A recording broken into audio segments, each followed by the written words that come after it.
Hello दोस्तों, मैं नीतीश कुमार आपका स्वागत करता हूं। तो दोस्तों, आज हम आरएलसी के सीरीज़ ऑफ पैरेलल कॉम्बिनेशन के बारे में पढ़ेंगे। जबकि हम लास्ट वीडियो में आरएलसी के बारे में पढ़ चुके थे कि आरएलसी क्या होता है और इनका काम क्या होता है। ठीक है, तो दोस्तों आज हम सीरीज़ ऑफ पैरेलल कॉम्बिनेशन के बारे में पढ़ेंगे और इनके इक्विवेलेंट के बारे में पढ़ेंगे। सीरीज़ में करंट और वोल्टेज में से क्या सेम रहता है, पैरेलल में करंट और वोल्टेज में से क्या सेम रहता है, ये भी मैं आपको बताऊँगा। तो दोस्तों फर्स्ट है अपना रेजिस्टेंस। दोस्तों ये अपना सीरीज कॉम्बिनेशन है। जब दोस्तों R1 का एंड R2 के फर्स्ट से कनेक्ट हो, ठीक है, और सेम R2 का एंड R3 के फर्स्ट से कनेक्ट हो, सेम दोस्तों अगर ये सीरीज Rn तक जाती है, ठीक है, तो ये अपना सीरीज कॉम्बिनेशन कहलाता है। दोस्तों अपने सीरीज कॉम्बिनेशन में हमेशा करंट सेम रहता है, जबकि अपना वोल्टेज चेंज होता है। क्योंकि दोस्तों R1 R2 R3 अपनी डिफरेंट डिफरेंट वैल्यू रखते हैं, तो इनके across voltage drop different different होगा। ठीक है, इसलिए यहाँ पे अपना करंट सेम रहता है जबकि वोल्टेज चेंज होता है।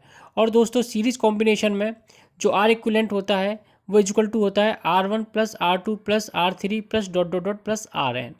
दोस्तों ये अपना पैरेलल कॉम्बिनेशन दिया हुआ है। जब दोस्तों R1 R2 R3 का फर्स्ट टर्मिनल, ठीक है, और सेकंड टर्मिनल, ठीक है, सेम नोड से कनेक्ट हो, तो दोस्तों वो अपना पैरेलल कॉम्बिनेशन कहलाता है। दोस्तों पैरेलल कॉम्बिनेशन में हमेशा जो वोल्टेज होता है वो सेम होता है। R1 के अक्रॉस जो वोल्टेज होगी वो सेम होगी, R2 के अक्रॉस जो वोल्टेज सेम होगी वो सेम होगी, R3 के जो अक्रॉस जो वोल्टेज होगा वो भी सेम होगा। जबकि I1 in R1 branch, I2 in R2 branch and I3 in R3 branch are different. I1 R2 I3 तीनों ब्रांच में डिफरेंट होगी। जबकि अपन कह सकते हैं I1 R1 equal to I2 R2 equal to I3 R3, मतलब वोल्टेज सेम होगा। अगर इनकी इसके हम आर इक्विवेलेंट की बात करें, तो दोस्तों जो इसका आर इक्विवेलेंट होगा वो 1/R equivalent is equal to 1/R1 plus 1/R2 plus 1/R3 plus so on Rn तक होगा। ठीक है दोस्तों, ये तो रही अपने रेजिस्टेंस की बात। दोस्तों अब बात करते हैं हम इंडक्टर की। तो अपन दोस्तों जानते हैं कि इंडक्टर को अपन इंडक्टेंस में भी चेंज कर सकते हैं, तो जिसका फॉर्मूला होता है एक्सएल इक्वल टू 2πfl, ठीक है, जहाँ एफ फ्रिक्वेंसी होती है। अब दोस्तों ये अपना सीरीज कॉम्बिनेशन दिया हुआ है, ठीक है, L1 L2 L3। तो दोस्तों सेम रेजिस्टेंस की तरह यहाँ भी करंट सेम होगा, ठीक है, जबकि चेंज होगा वो वोल्टेज में होगा। ठीक है, अब हम दोस्तों L1 को XL1, L2 को XL2, L3 को XL3 में भी कन्वर्ट करके सीरीज कॉम्बिनेशन को सेम बना के रख सकते हैं। ठीक है, अगर इसके L इक्विवेलेंट की बात करें तो इसका L equivalent same as R equivalent होगा। इसमें अपने सारे L1 L2 L3 so on Ln तक जितने भी अपने एलिमेंट्स दिए हुए हैं उनकी वैल्यू को अपन ऐड कर देंगे, तो जिससे अपना L इक्विवेलेंट निकल जाएगा। ठीक है, एक और बात दोस्तों मैं आपको बता दूं, अगर प्योर इंडक्टिव का सर्किट हो तो दोस्तों जो अपना इंडक्टर होता है वो अपोज करता है चेंज इन करंट।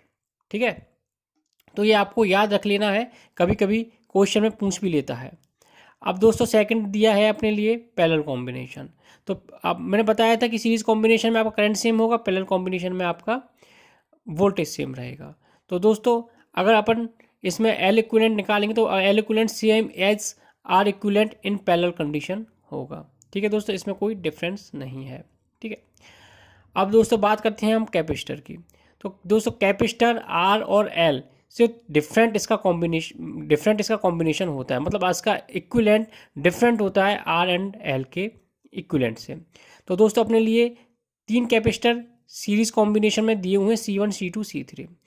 और दोस्तों अगर अपन इसका सी इक्विवेलेंट निकालेंगे तो इसका सी इक्विवेलेंट होगा 1/C1 plus 1/C2 plus 1/C3 and so on Cn। दोस्तों इस वाली कंडीशन में जो ये कंडीशन है वो अपोजिट होगी, ठीक है, R और L के, मतलब जो इसका सी इक्विवेलेंट है वो parallel condition of R and L equivalent के सिमिलर होता है। अब दोस्तों अपन सी की बात करें, सी इक्विवेलेंट जब अपन को अपने जो सी है, मतलब अपने जो कैपेसिटर हैं, ठीक है, अगर उनको पैरेलल कॉम्बिनेशन में लगा दिया जाए C1 C2 C3 so on Cn, तो दोस्तों जो उनका सी इक्विवेलेंट होगा वो सम ऑफ C1 से लेके Cn तक की जो वैल्यू होगी उसके इक्विवेलेंट होगा। दोस्तों अपन इससे अगर इसकी जगह अपन XC भी कर सकते हैं।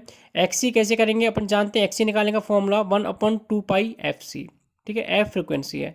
तो दोस्तों अपन कैपेसिटर को कैपेसिटेंस में चेंज करके अगर हम इसका इक्विवेलेंट निकालें तो दोस्तों उस वाली कंडीशन में जो इक्विवेलेंट निकलेगा वो सीरीज में होगा तो इस तरह से निकलेगा एक्सी का, और पैरेलल में होगा तो इस तरह से अपन एक्सी का निकालेंगे। जबकि ये वाली कंडीशन ओनली प्योर कैपेसिटर के लिए अप्लाई होती है। ठीक है दोस्तों, एक और बात दोस्तों, जो अपना प्योर कैपेसिटर सर्किट होता है वो चेंज इन वोल्टेज का अपोज करता है। ठीक है, ठीक है।